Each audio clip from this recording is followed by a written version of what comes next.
Thank you for joining us today for the virtual Sunday service with the Center for Creative Living. CCL, a charter of the Universal Church of the Master, has served and supported the spiritual needs of its community here in the Bay Area for over 20 years. Good morning, good morning. If everybody could be that's here for church could please be seated.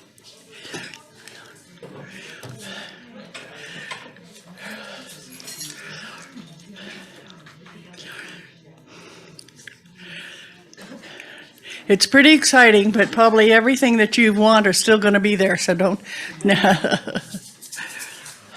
despair.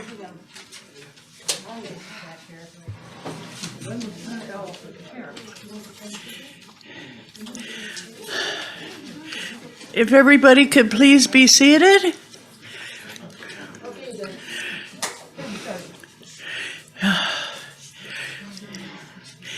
And Sean, if you're going to be back there, if you could put up more chairs if you think they're needed. Okay. Welcome, welcome. As you can see, we are cleaning out the Center for Creative Living, and we have everything is for sale except Corky and myself, and there you have to add a little bit more money to it. On any given day. But we got a lot of free stuff. Tables out front for free, tables in here are free. And they're those kinds of things that you thought you always wanted, and then after you got it, you decided you didn't particularly care, and now they're on the table. Okay, so we've got a lot of... You know that one that was so aggravating every year? So you can buy it, or no, it's for free. You can take it and throw it in a bonfire. So, yeah, but we have loads of things that if you don't like the price, talk to me. Nobody else has been empowered to bargain, and I'm easy. So I think people know that already. But if you're interested in something, let me know. We have people on Zoom, okay, that are wondering what the heck we're talking about. And we might want to mention that we have loads of boxes and things for every holiday, including Mardi Gras. That a lot of them are free and we've got Halloween. And anybody who's on Zoom who sees something they want, please tell Eileen. I really want to know how much anything is. All the eggs are individually priced, but we have a beautiful, I don't know if we can focus over there, a village. And it's only $50. It's all porcelain, and everything that was made out of porcelain got stuck on the village table. So it's a little bit eclectic, but it's everything on the table goes for $50 for Christmas. And for people who have little kids or they want to really celebrate, here goes Eileen. She's going to show us what we've got. Yay! Eileen. Oh, hey, you can do Vanna. Come on, you can do Vanna. All right. It's Ed, the man behind the, yay, there it is. Oh, the banner.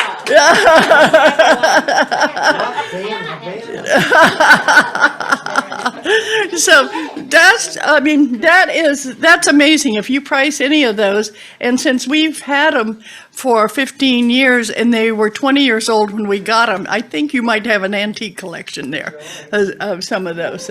And some of them have holes in the bottom to put Christmas lights in. So please take a look at that, because I think it's one of those things.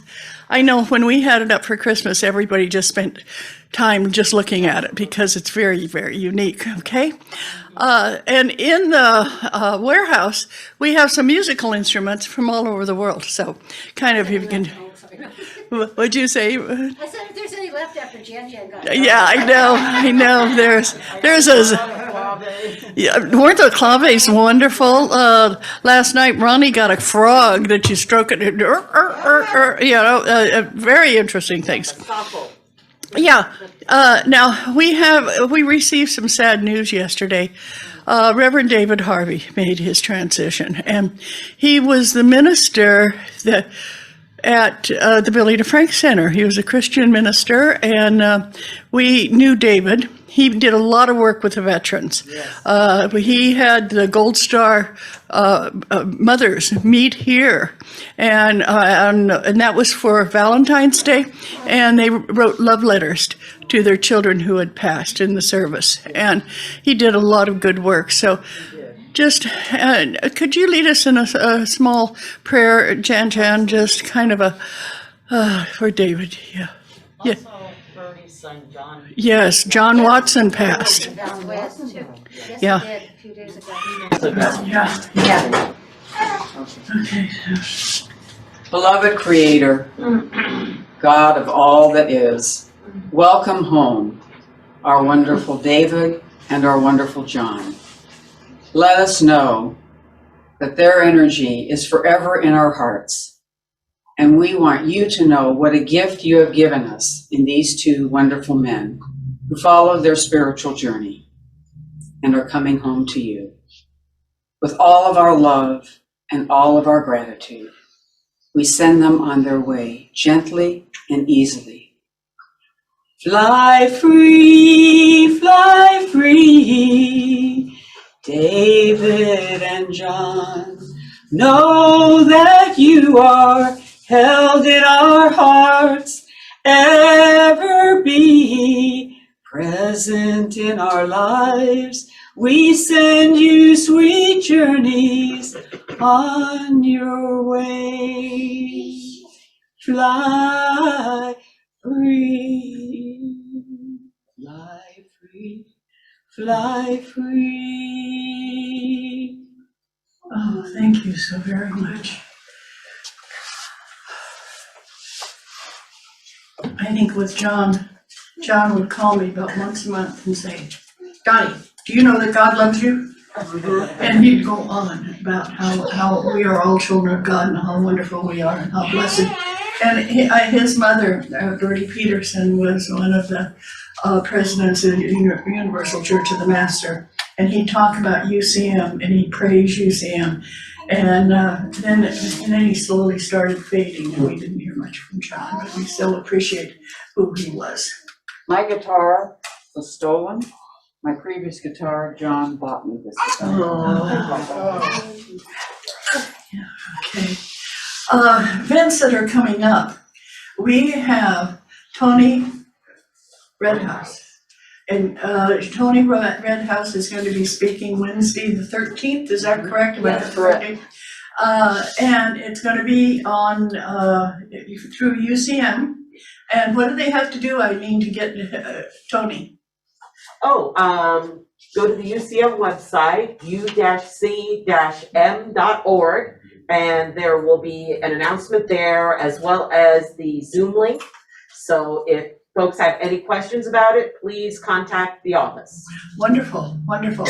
And he is fantastic, and he's been doing Indigenous work all over, and his energy is very high, so please tune in and watch him. I think you're going to enjoy that, okay?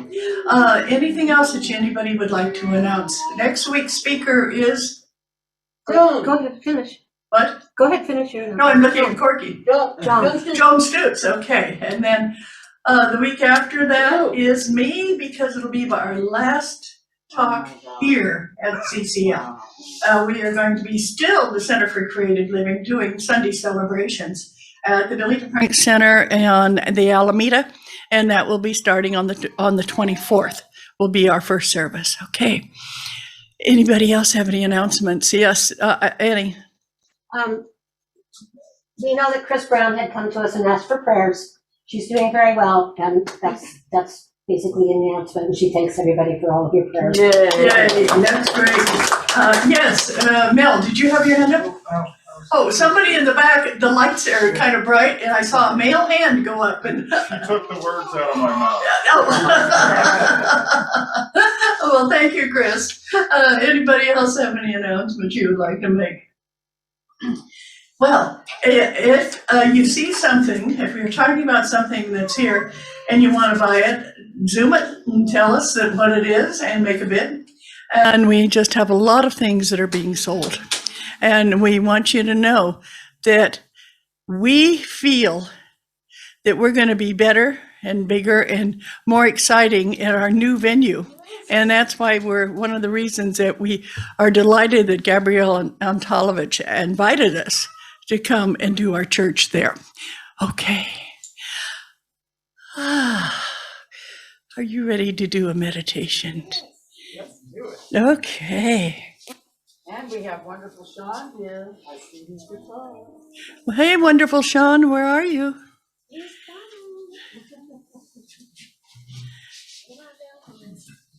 Are you both going to sing with masks on? I was just wondering.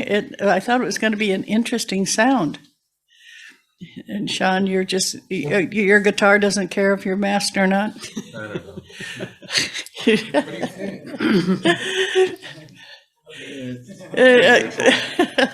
Typical guitar. And Jan, would you mind doing our meditation for us? No problem. Oh, thank you. Let us take a nice deep breath.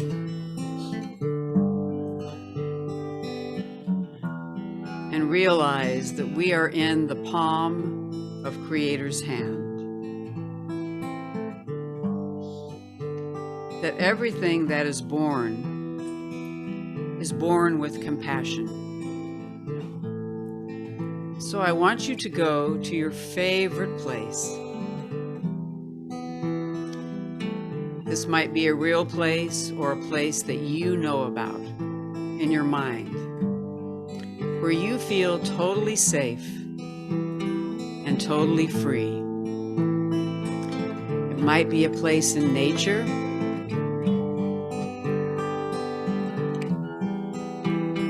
It might be in a soft, comfy chair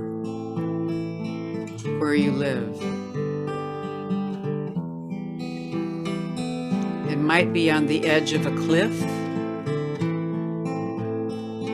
It might be by some wonderful water, perhaps the ocean or a river or a lake.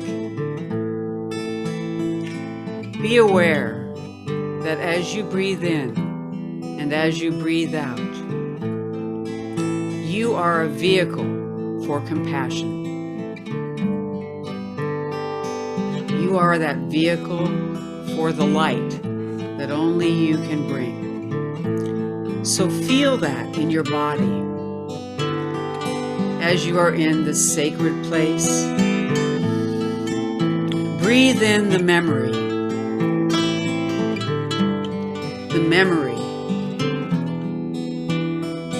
of when compassion was given to you.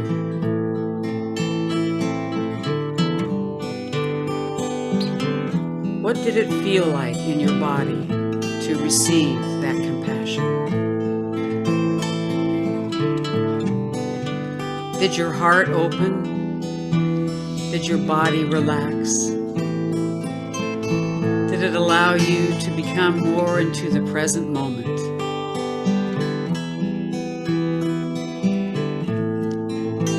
Allow your body, your soul, your heart, and your mind to experience that sensation of receiving that river of compassion.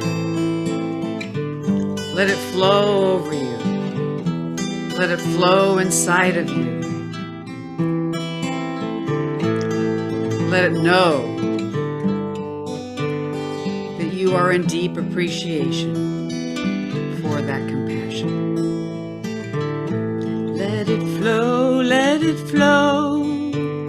Let it flow through every cell of your body. Let it grow, let it grow. Let it grow inside your heart. And your hands that reach out to the world, we know. Let it flow, let it flow. Let it grow, let it grow. And now I'd like you to remember a time when you gave compassion.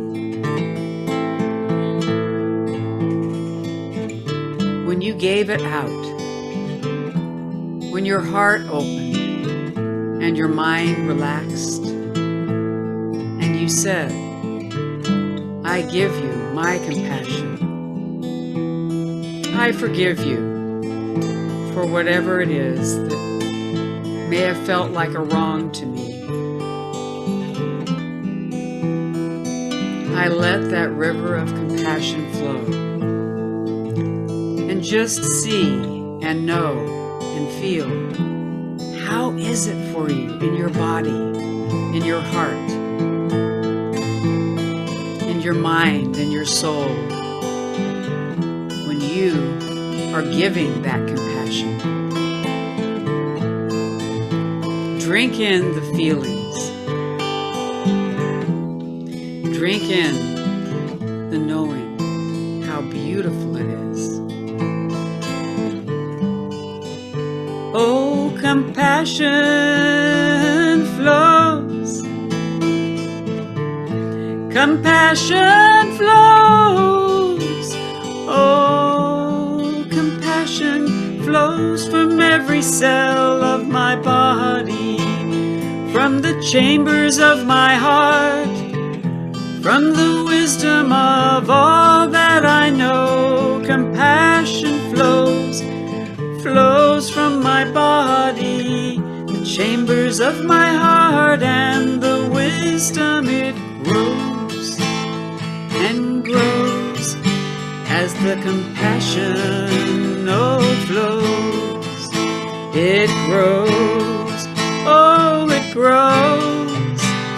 The compassion inside of me flows. And I give and receive, I receive and I give, and I know this is the deep mystery. I give as I receive, and I grow in the flow, and I know compassion lives.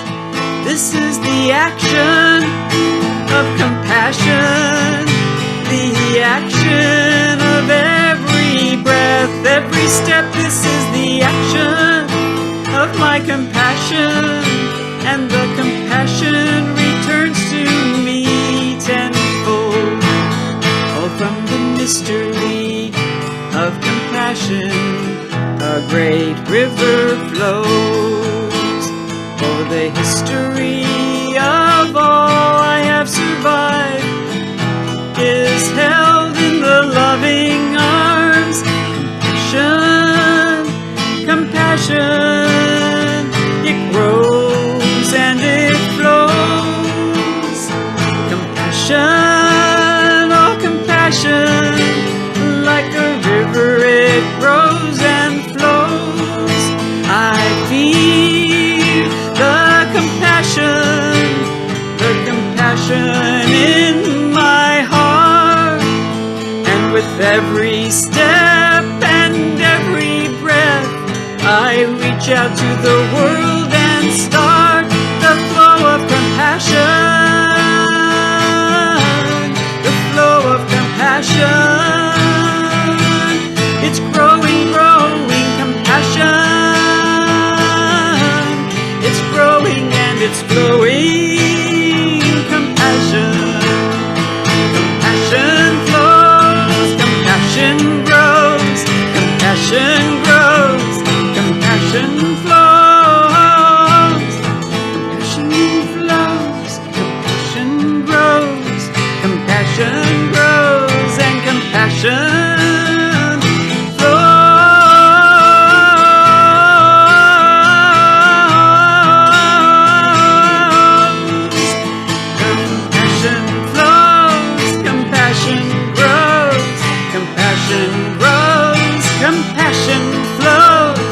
compassion flows, compassion grows, compassion grows, and compassion flows, compassion flows. Sing along. Compassion grows, compassion grows, and compassion flows. Feel it, compassion flows, compassion grows, compassion flows, and compassion grows, compassion flows, compassion grows, compassion flows.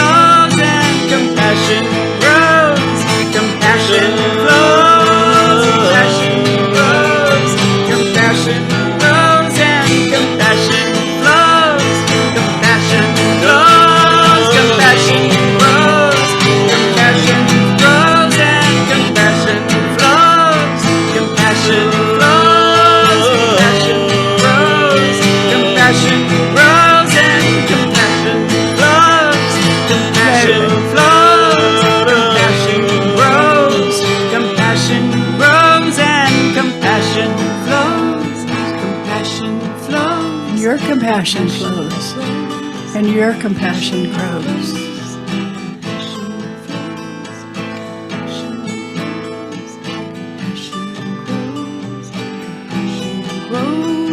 Compassion flows in your heart,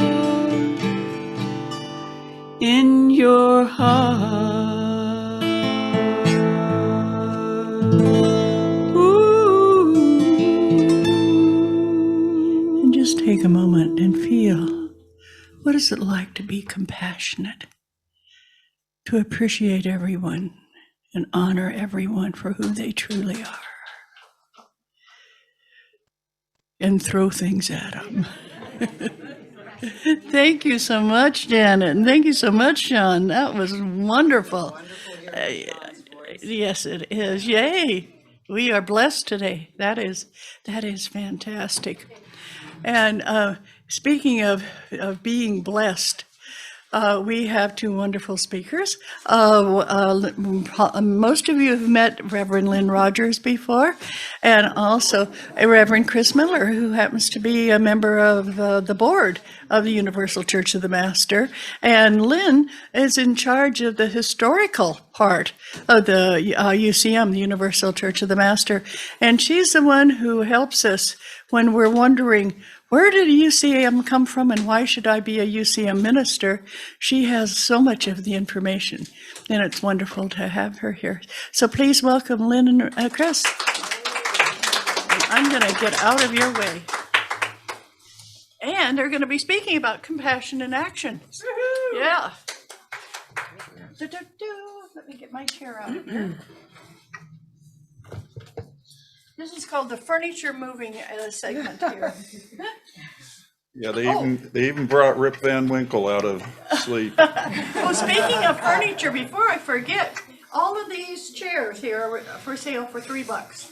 So if you want some chairs to have, because they stack. So if you bought 10 of them, they'd only stack up to about this high, you know. There they go. Look, just like this. It's Yeah. amazing. Look at that. Look at that. Look at that. Look at Yay. that. And they're so portable, you can take them right off the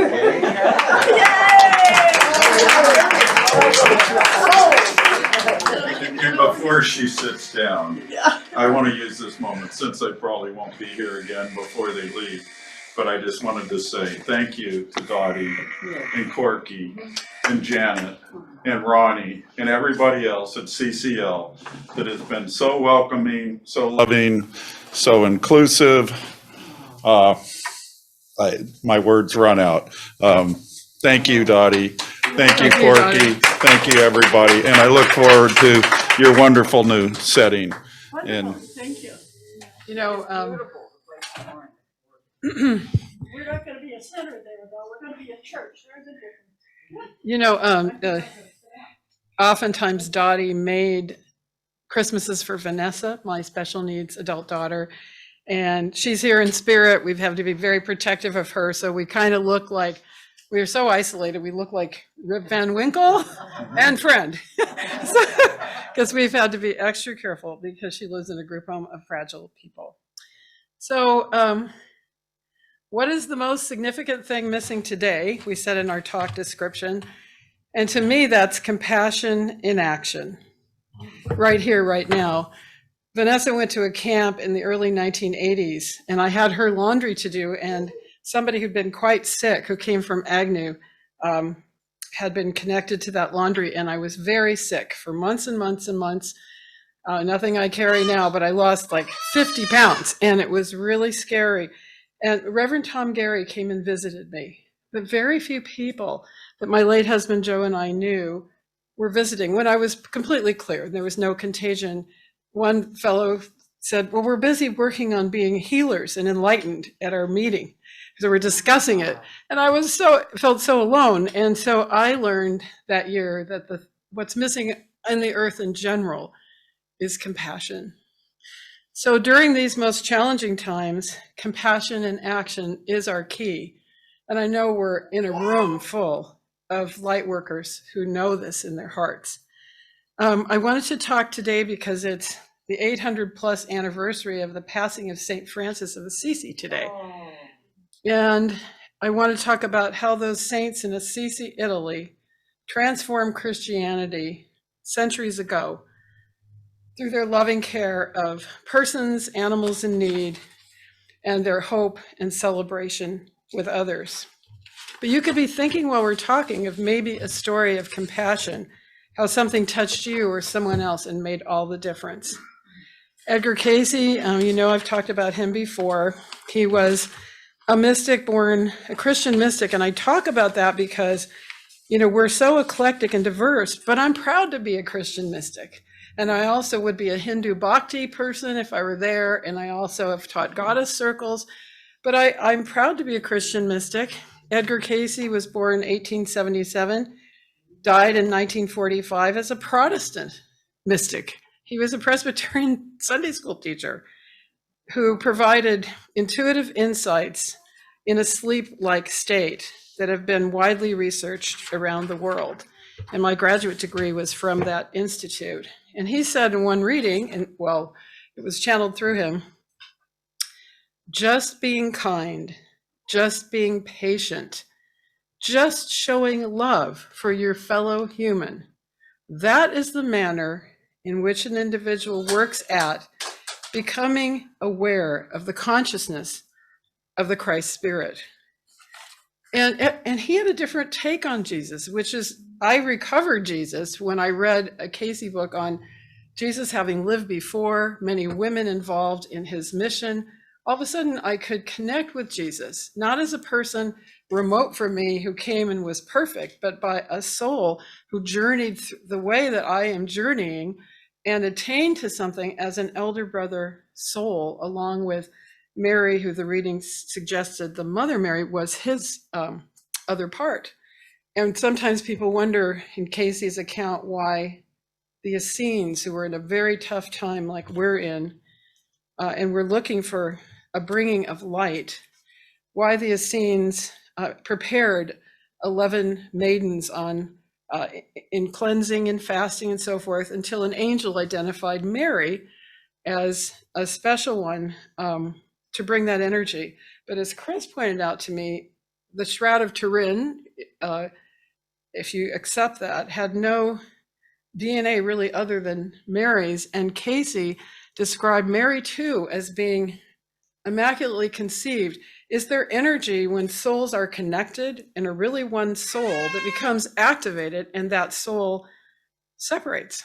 So I look at it very differently, that was a soul, because he said she wouldn't have even been in the body had they not been one soul, that was a very connected soul.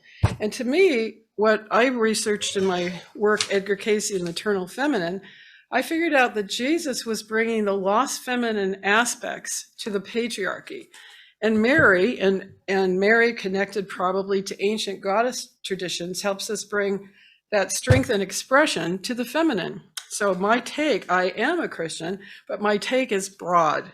So we were going to sing I Saw the Light, and for various technical reasons we're not. But you know, that song, I Saw the Light, I Found the Way, I've been researching this talk all week, and I realized if we translate, when we hear Christians saying, you must accept Jesus, there's no other way, but there's no other way than compassion. And that's what Jesus brought, that's within us all. And so I can accept that, you know, and I don't have a barrier, because what other way is there through what we are going through but compassion?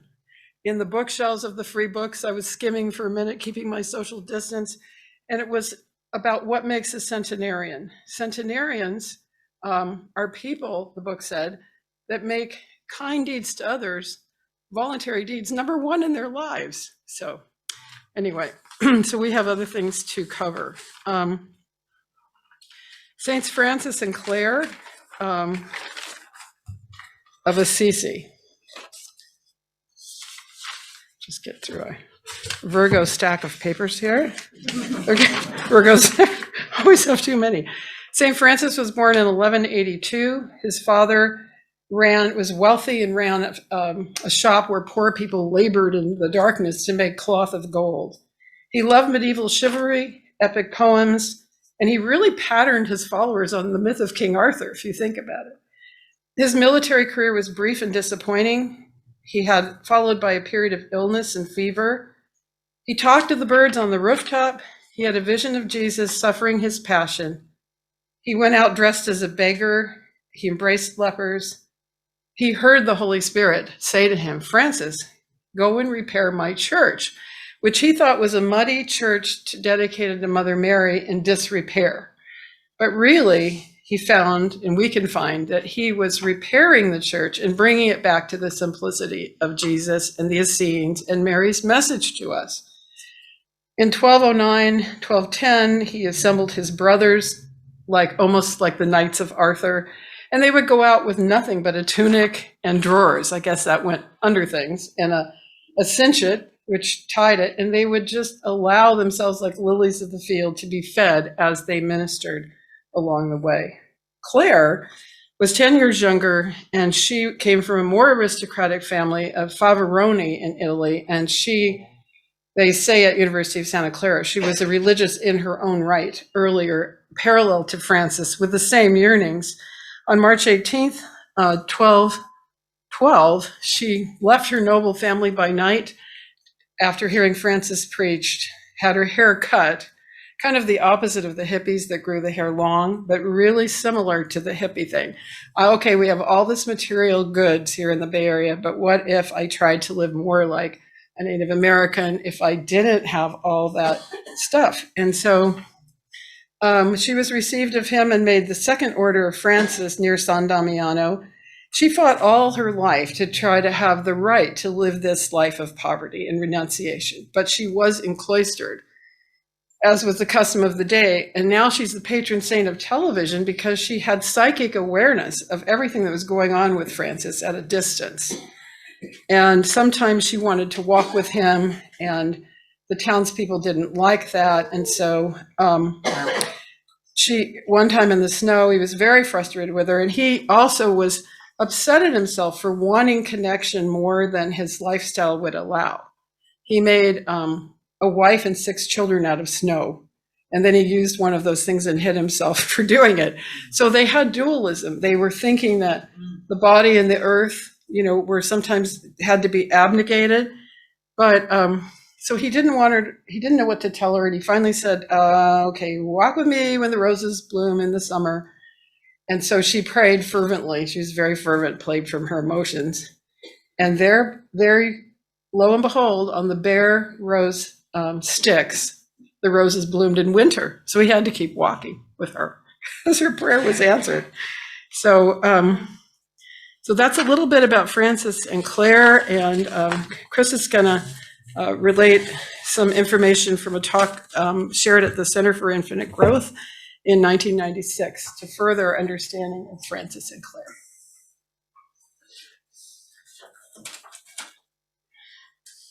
You can hit the highlights.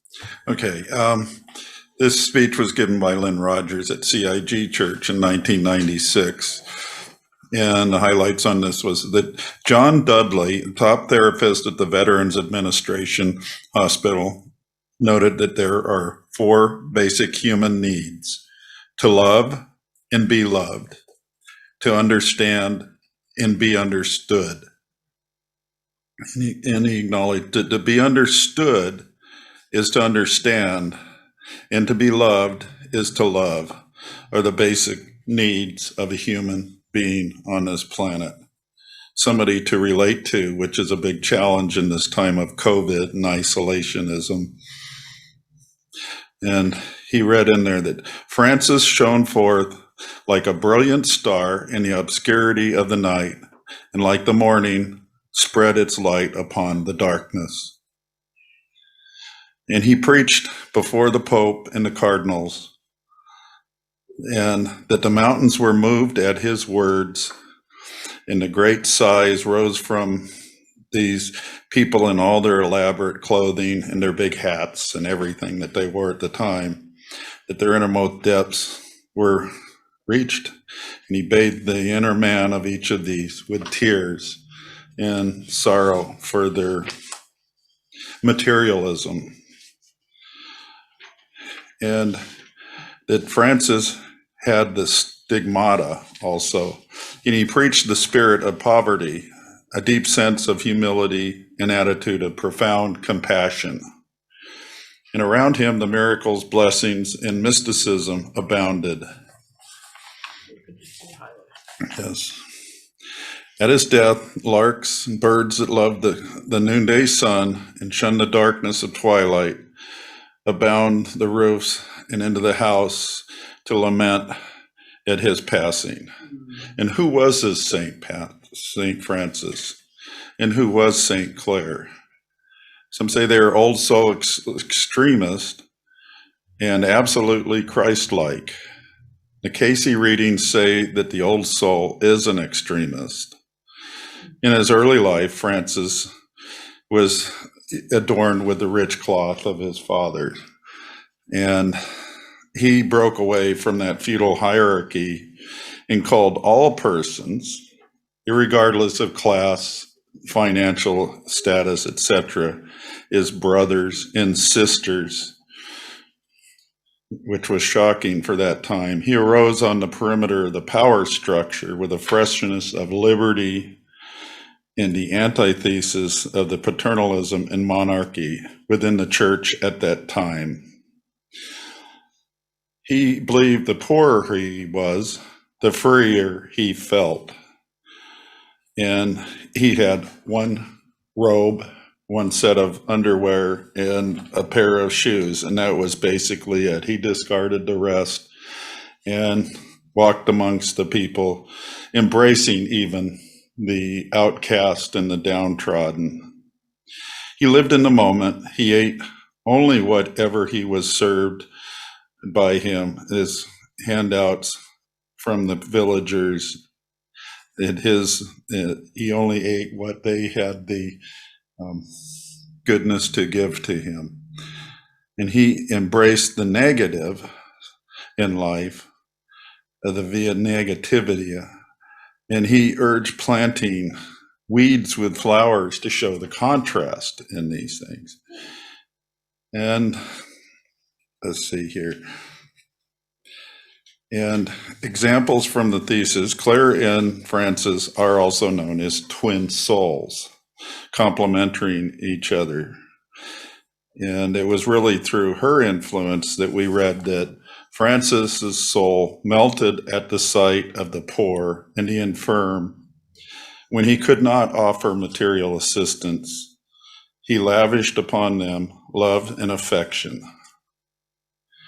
And to him, the poor represented an image of Christ and his poor mother, Mary. And of all those who come to take up this life, if they would give all they would possess to the poor, they would be content with the little that they had. And his followers, the brothers, are to take nothing for their own, neither a house nor a place nor anything. And as pilgrims and strangers in this world, to let them go confidently in the quest of alms, handouts from the poor. Can you imagine that in Silicon Valley? I mean, where everything is the latest, greatest, the cutting edge. You know, we're reaching for the stars, the latest gizmo, the latest computers, the Apple watches, etc., to discard all that. And there was a prayer of St. Francis that associated with that. I'll read to you quickly. And it's, Lord, make me an instrument of your peace. When there is hatred, let me sow love. Where there is injury, pardon. Where there is doubt, faith. Where there is despair, hope. Where there is darkness, light. Where there is sadness, joy. O divine Master, grant that I may not so much seek to be consoled as to console.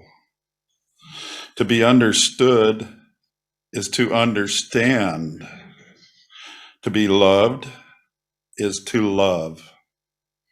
For it is in giving that we receive, and it is in pardoning that we are pardoned, and it is in dying that we are born to the eternal life. Amen. And in the compassion in action in my life, I live by the Santa's Village in the beautiful Santa Cruz Mountains. And this year, the births that occur in my little sanctuary where the deer frequent and the apple trees, there's born the doe. And I was amazed to see a fawn pop up out of the bushes one day, startled, and it was really wondrous.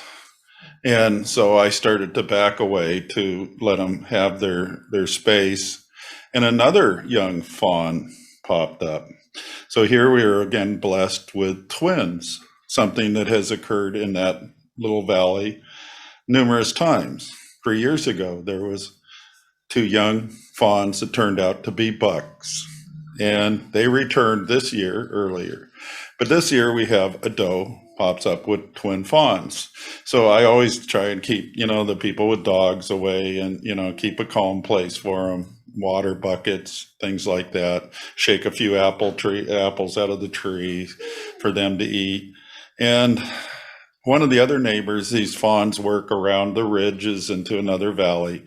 And on next door, there was a notice that somebody had seen this doe with the twin fawns with an injury to its mouth. And they didn't know whether coyotes had attacked and the doe had protected the fawns. But anyway, there was a flap of skin hanging off, and there was great concern that the doe would pass before the fawns had reached age of independence. And there was dozens of people communicated over next door in that to ensure that, we did everything that we could to help the doe survive at least long enough to ensure that the fawns did not pass.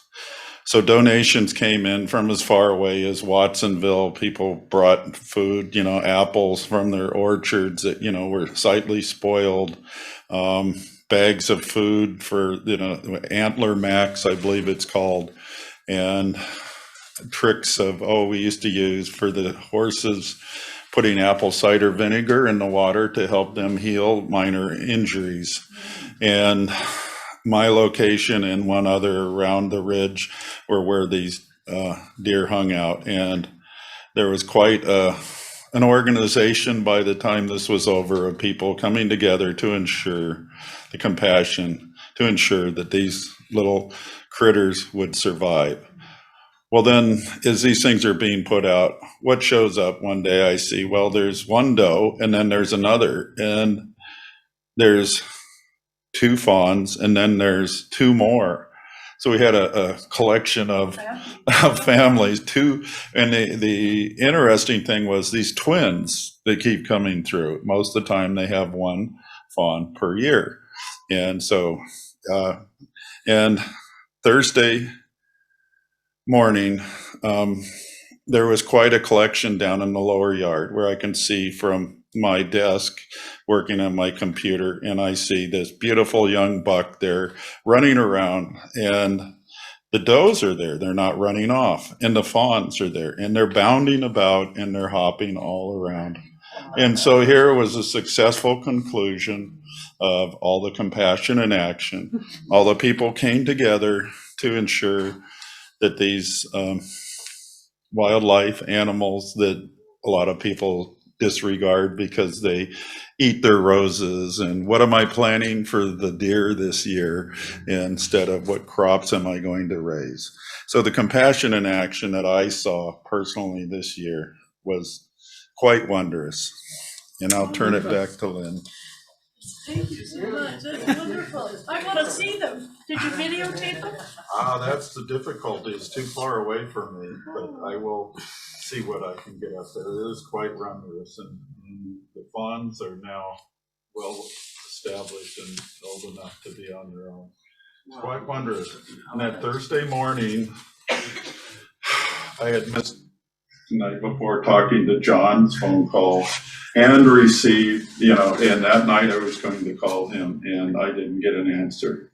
And the morning that I saw all the commotion with all the deer in the lower yard, was right around the time that John Watson passed over. Wow. So They were celebrating his soul. I take it as a message from John. Yes. Yes. And Kris and John had really become soul brothers, and they were talking like 2 and 3 times a day for the last year or two. So, and Kris, if there's time later, he has something to read about John. So what is creation spirituality? What is mystical Christianity? Honoring all creation as original blessing, not original sin. Integrating Eastern and Western spirituality and global indigenous cultures with the emerging scientific understanding of the universe and the passion of creativity. It's a tradition and a movement celebrated by mystics of social change from every age and culture. It is also the tradition of the historical Jesus himself, since it is the wisdom tradition of Israel. The idea that the universe is fundamentally a blessing, that in creation God is both eminent and transcendent. This is panentheism, which is not theism, God out there, or nor atheism, no God anywhere. God is as much mother and father, as much child as parent, as much God in mystery as in history, as much beyond all words and images as in all forms and beings. In our lives, it is with our spiritual practice that helps us find our true deep self. Our inner path can be known as a fourfold journey: awe, delight, amazement, like being together here; via positiva, uncertain, darkness, suffering, letting go, the pandemic; via negativa, birthing, creativity, passion, creating a talk, creating art and music; via creativa, justice, healing, and celebration; via transformativa. Every one of us can be a mystic. Every one of us can be an artist. As a mystical Christian, if we look at the Christ spirit, as Cayce said, as a messenger in all ages and cultures. Every one of us is a prophet, and diversity is the nature of the universe.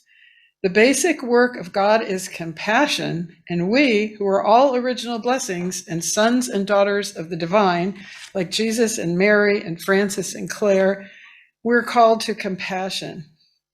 So that's what we have talked about today. And I paint with my Jewish friend from high school who follows Amici. So she quotes Amici to me in the middle of painting, and I quote Edgar Cayce.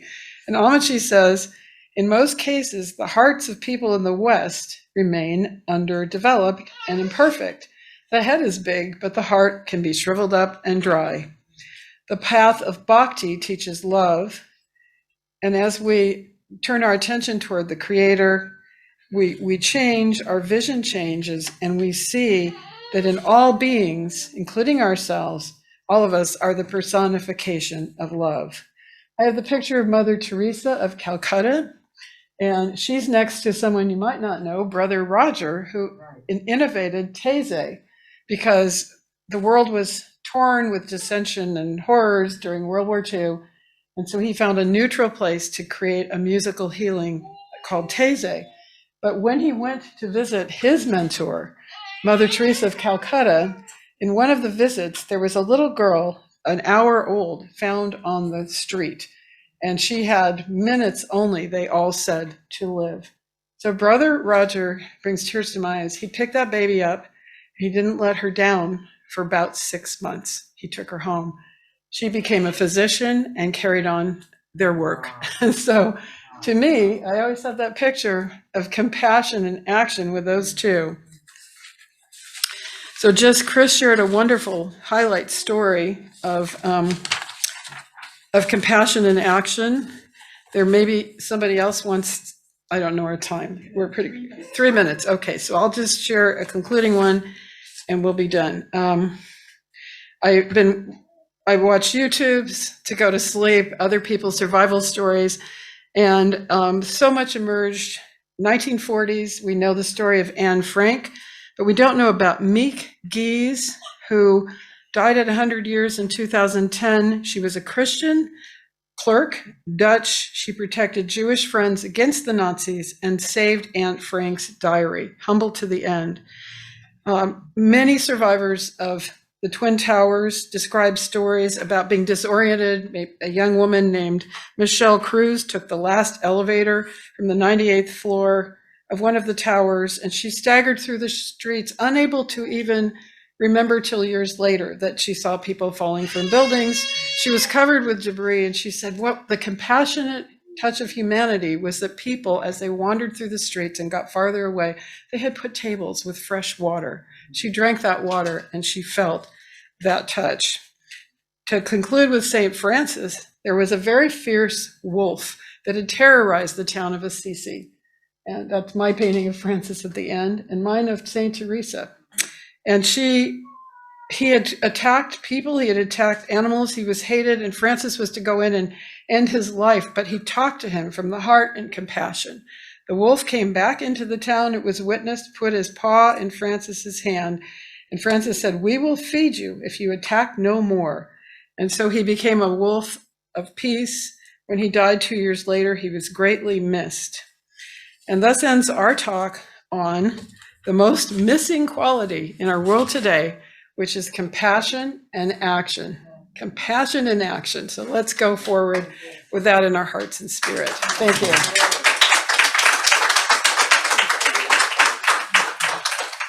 I would like to conclude my statements again, thanking Dottie and everybody at the Center for Creative Living for all the actions of compassion that you brought upon this planet in your time. Thank you so much. Thank you. And Vanessa thanks you too.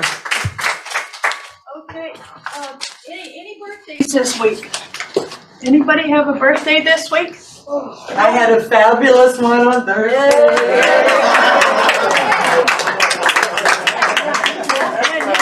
Hey, anybody else have anything that is so exciting? This is wonderful. Okay, and Annie, do you want to close with a prayer?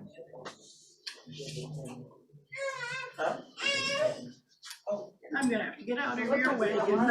You can come this way. I'm going to come this way. Come this way. I love your blouse, Annie. Thank you. Are those compassionate otters? Those are very compassionate otters, yes. And I have a lot of compassion for otters myself. I love otters. Wow, well, a lot of stuff going on today, huh? You know, as we've been going through this sale, and I hope you're all being compassionate with me because I'm a little bit cranky today just because I'm very tired.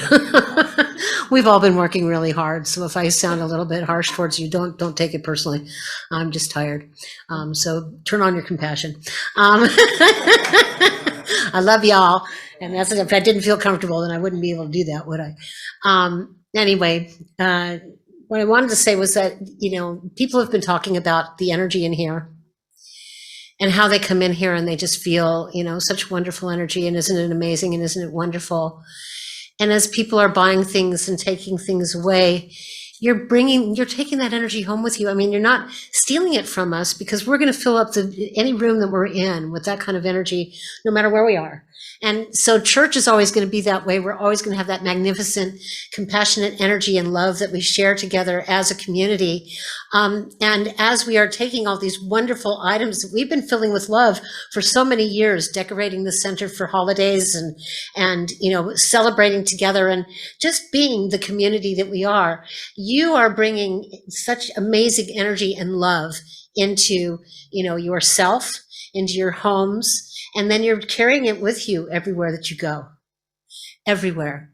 So, my prayer for today is that, that we carry on with this kind of energy and this kind of loving compassion. So let's just kind of close our eyes for a second, take a nice deep breath in, and let's breathe in compassion and love and sharing and caring and all those wonderful energies.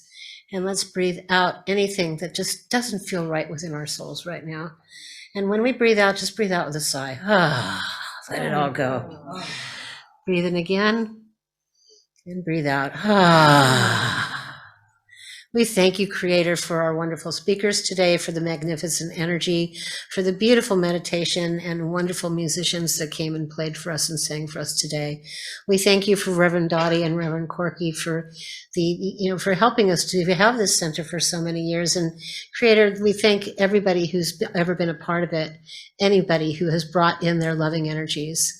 We are all so blessed because we recognize that you, Creator, have helped each and every one of us be that spark of light. We are the compassion, we are the love, we are the joy, and everywhere that we go, we can carry it. And regardless of what the appearance is of what's out there, it's our love, our joy, our spark that helps to heal that energy and keeps us flowing in a magnificent way. And dearest Creator, without your love, we wouldn't know that spark. So we are so grateful that you run through us with your loving energies and that you are part of every bit of our earth and everything that is out there, every living being and every living thing, whether you think of it as alive or not. Even our rocks carry you, Creator. And how many people are bringing home stones and knowing that? So let's go out there this week and let's go out today and with love and joy and compassion in our hearts and care about people. Creator, help us to remember that when we do have somebody that is a little less fortunate than us at the moment or not feeling well, to give them a call. Even if you can't go see them in person because of, just give them that energy and give them that love. Let them know you care. Just show that you care in everything that you do. And Creator, you help us to do that every single moment of every single day. We give thanks in every way possible. Blessed be. Amen. And so it is. Thank you so much.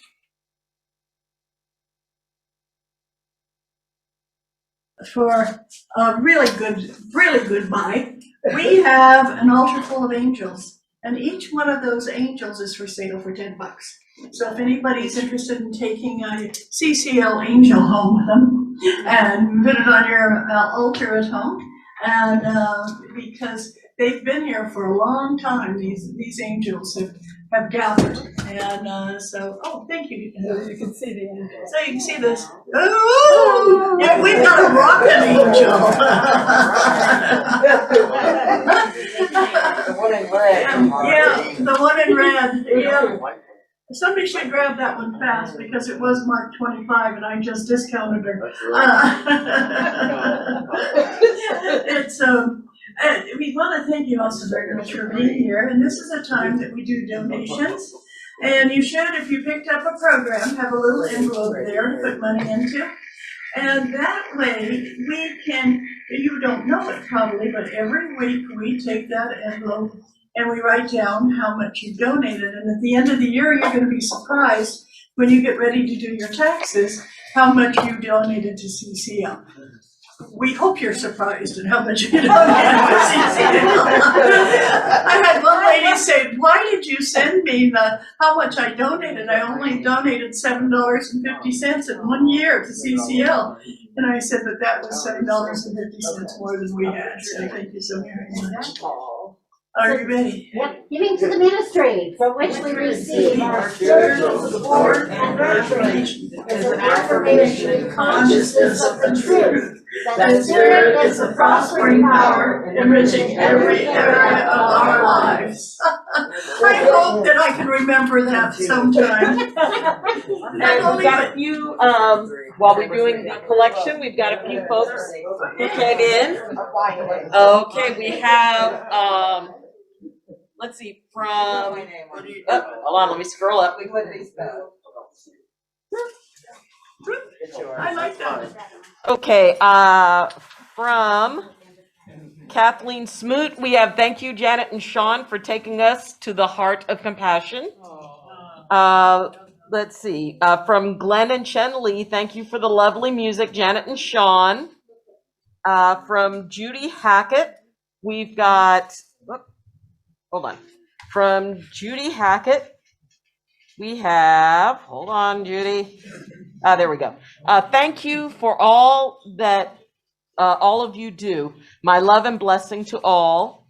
And from Kathleen Smoot, thank you, Lynn and Kris, for the great talk on the depth of Christian mysticism and the compassion within it. Thank you, Annie, for the prayer direct from your heart. From Sherry O'Sullivan, thank you, Annie. And from Glenn and Chen Lee, thank you, Lynn and Kris and Annie. Love and blessings all. Yay. Thank you. Okay. Thank you so very much. And we want to bless the basket and let's just bless the basket and thank you all for your donations. We really do appreciate it. And Susan, how are we doing in the warehouse? You're still here. I want to thank Susan Moon and Dan Zulvik are in the warehouse. If you don't know either of them, say hi to Susan and hi to Dan. They're there selling things. Who did? Oh, wow. Thank you, Christine. Christine and Desmond just bought the village. Yay. It's going to a good home with a beautiful baby. Oh, that is so wonderful. Thank you so very much. Blessings to you all. See you later. See you in the warehouse. Bye now. I usually say hugs around, but I don't think I'll do it today, okay? With the pandemic.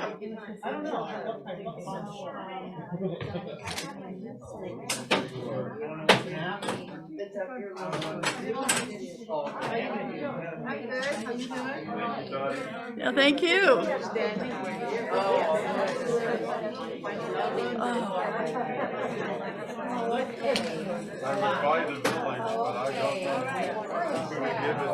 Well, it just got sold, so.